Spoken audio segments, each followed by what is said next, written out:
Sevirəm mən səni, sevirsən məni. Dayanmışam limanda, beyaz bir gemi. İstəyirəm alım, aparım səni. Ruhumu bəsləyəsən, məndəki səni. Baxışın çox dərin, sözlərin dərin. Qəlbimdə dincəlirəm, ora çox sərin. Nə gözəl yaratmış yaradan səni. İstəyirəm olasan bir ömür mənim. Nə gözəl gülürsən, şirin mələyim. Sən tək ümidim, arzum istəyim. Sənsiz bu dünyanı demən neyləyim. Sevirəm sadəcə sevgilim səni. Baxışın çox dərin, sözlərin dərin. Qəlbimdə dincəlirəm, ora çox sərin.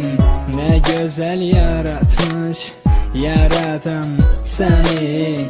İstəyirəm olasan bir ömür mənim. Nə gözəl gülürsən, şirin mələyim. Sən tək ümidim, arzum istəyim. Sənsiz bu dünyanı demən neyləyim. Sevirəm sadəcə sevgilim səni. Sevirəm mən səni, sevirsən məni. Dayanmışam limanda, beyaz bir gemi. İstəyirəm alım, aparım səni. Ruhumu bəsləyəsən, məndəki səni.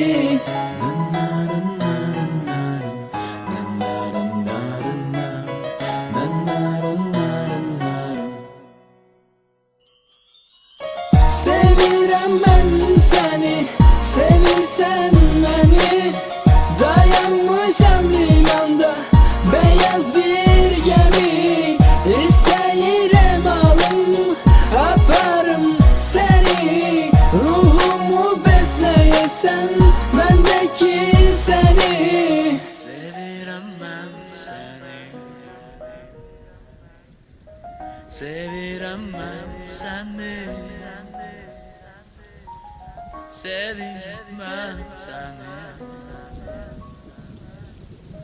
sevirəm mən səni.